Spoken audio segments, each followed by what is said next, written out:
Olá, bom dia, boa tarde, boa noite. Estamos aqui novamente no programa No Cafezinho com o professor, advogado, economista e colunista dessa Folha de Pernambuco. Olá. Professor Luiz Otávio. Olá, professor. Bem-vindo de volta. Obrigado. E estamos aqui mais uma discussão, mais um tema. Estamos também com a editora de Política e Economia, Carol Brito. Olá, Carol. Olá, Leusa. Muito obrigada. Seja bem-vindo, professor, e bem-vindo o nosso telespectador aí também que está nos acompanhando.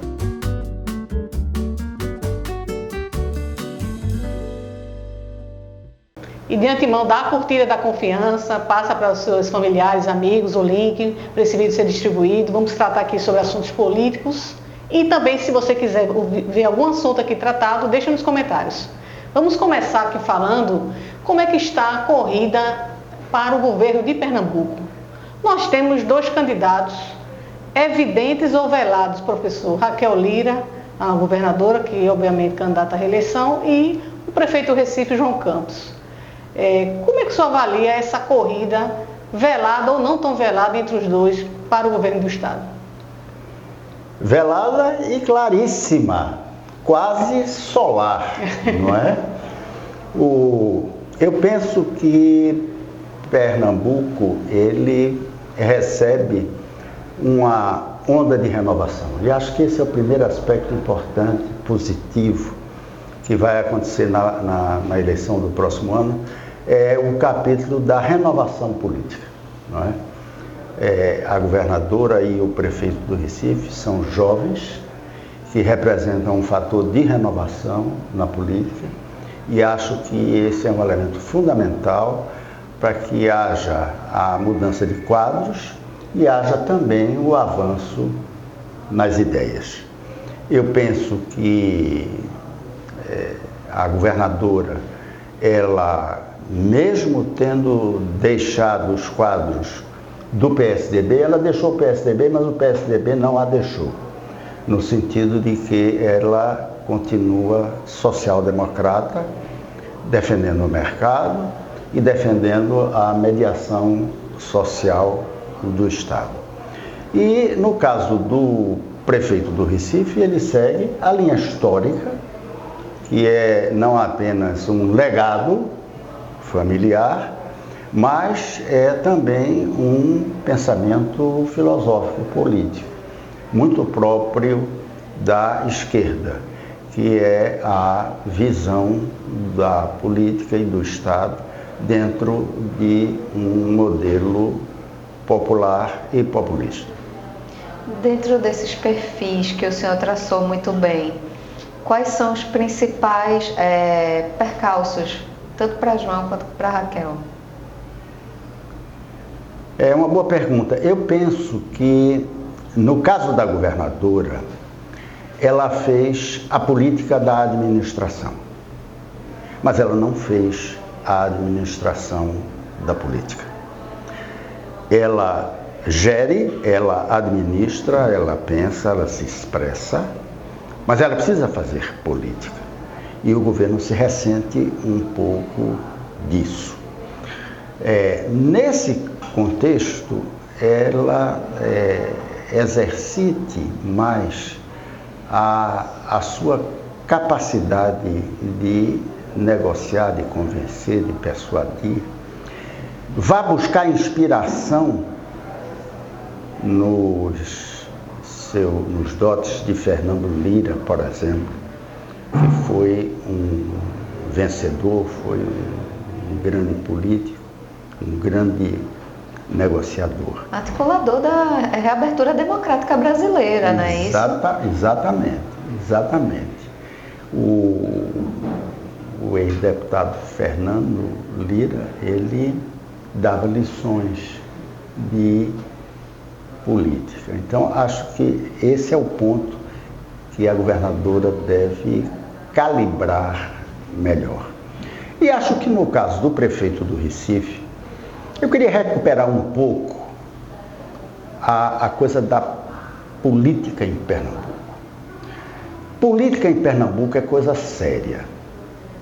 Nós temos uma tradição de seriedade, de institucionalidade na política de Pernambuco, que vem de Joaquim Nabuco, vem de Agamenon, vem dos costumes, do legalismo, da tradição das instituições. Então, no caso do prefeito do Recife, que tem uma vocação digital, que tem uma tintura moderna junto aos jovens, eu penso que há necessidade de um certo equilíbrio para que se torne fiel a esse caráter pernambucano da institucionalidade.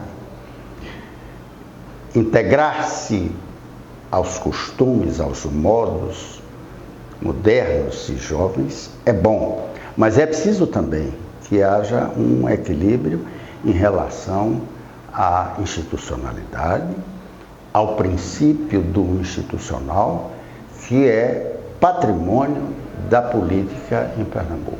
Essa conexão do prefeito João Campos com as redes sociais, com o público, isso pode ser modulado no decorrer aqui dos anos, né, até a eleição de 2026?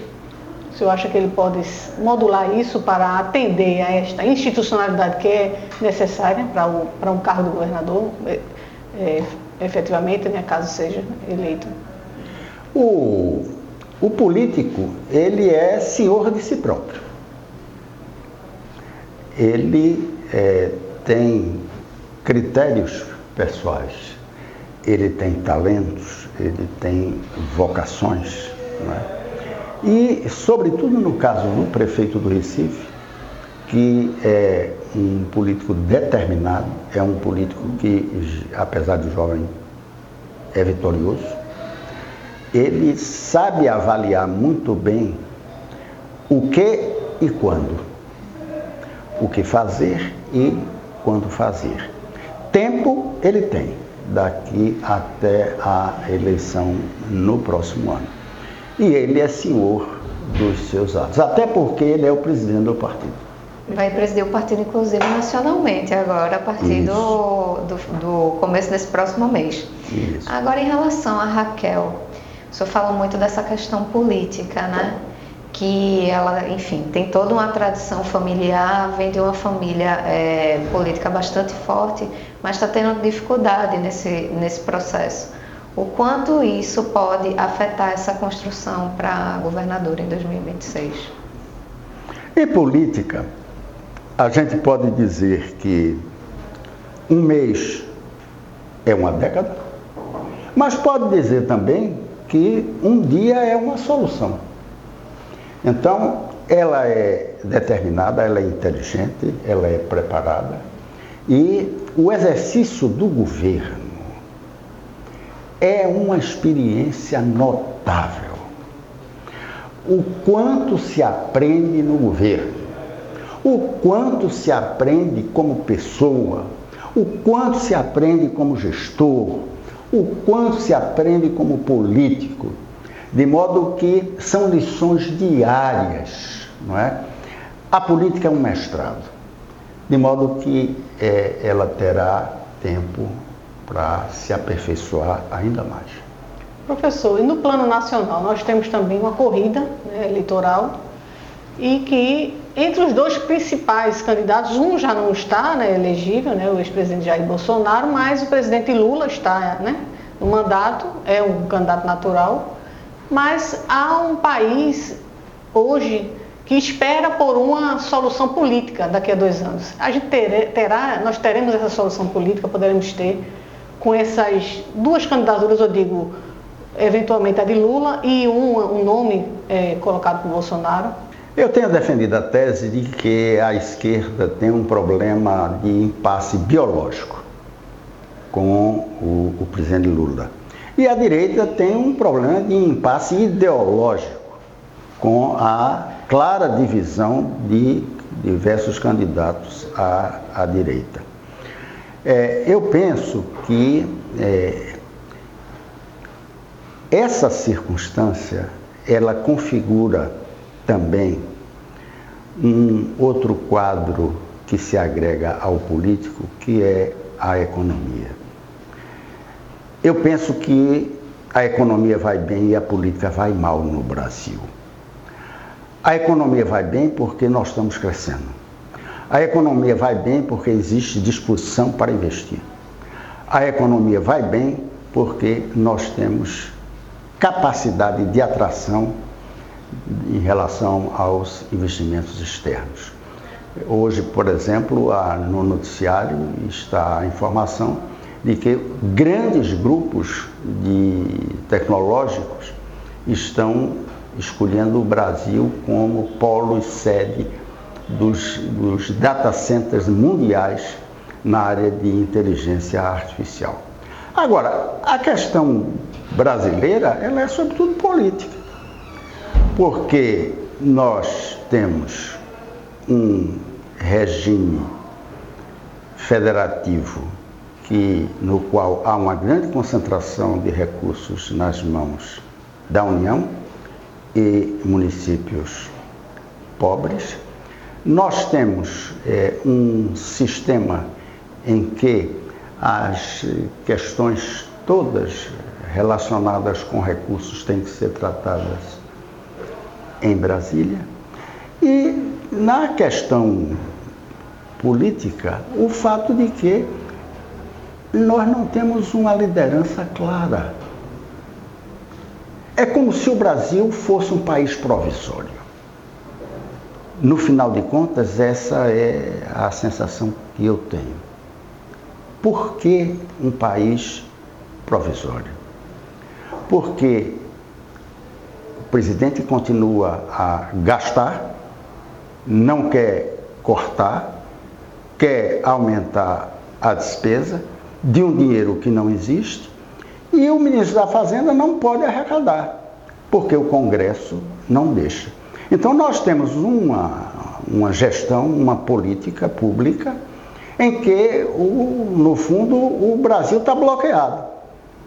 O governo quer gastar, não tem recursos fiscais, e o ministro da Fazenda não pode arrecadar porque não tem condições políticas para tal.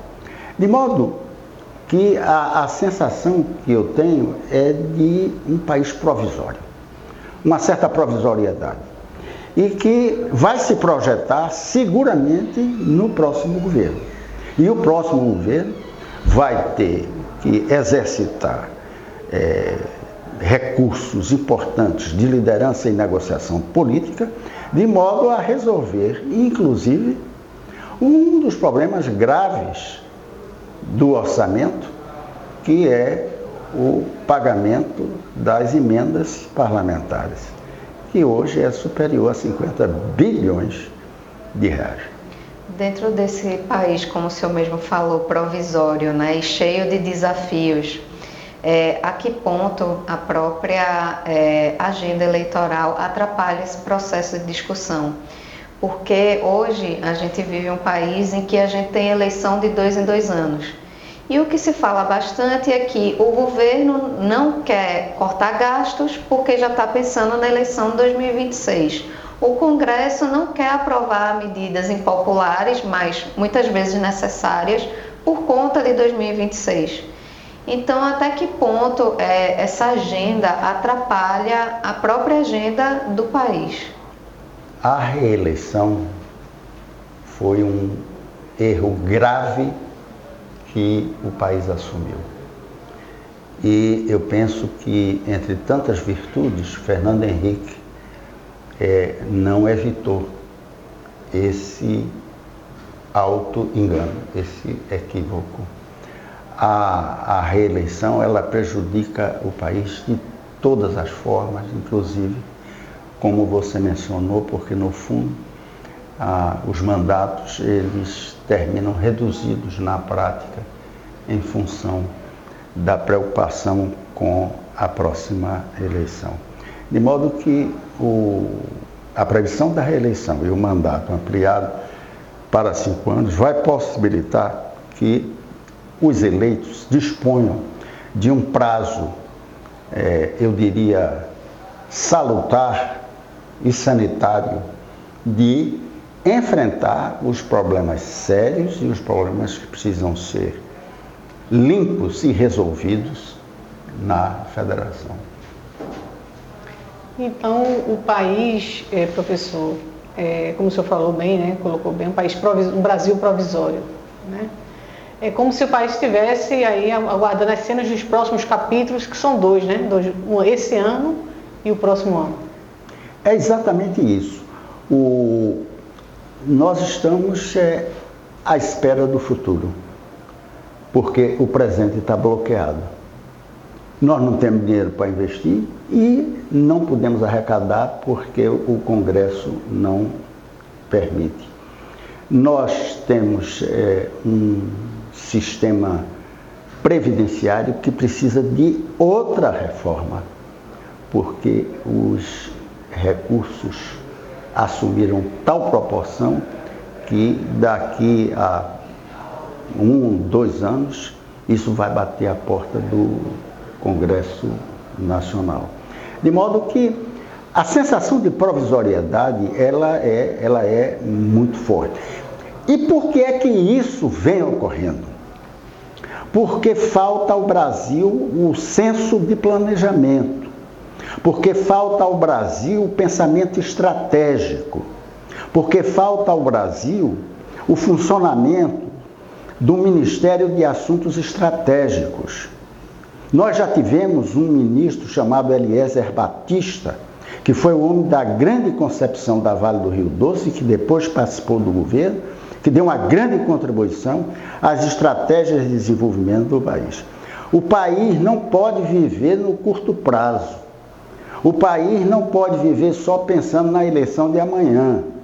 O Brasil tem que ter um pensamento estratégico. O país tem que ter planos. O Brasil tem uma tradição de planejamento riquíssima, desde Eurico Dutra, nos anos 30 do século passado. Mas nós não fizemos mais plano. Nós estamos em cima de conjunturas, de visão conjuntural, por conta das eleições. Então, o sentimento de provisoriedade, essa coisa conjuntural, ela decorre, sobretudo, do fato de que nós dispensamos o planejamento, a visão de planejamento e o pensamento estratégico, que é o que viabiliza, afinal de contas, as coisas estruturais de um país. Professor, então o Brasil aguarda, né? Muito obrigada pela sua análise. Estamos encerrando aqui mais um no Cafezinho. Carol, muito obrigada. Muito obrigada, Leusa. Muito obrigada, professor. E até a próxima. Obrigado, Até a próxima. E curte e compartilha com os seus amigos, seus familiares. Deixa nos comentários o que gostou, o que não gostou e que temas gostaria de a gente trazer aqui para o nosso debate. Muito obrigada.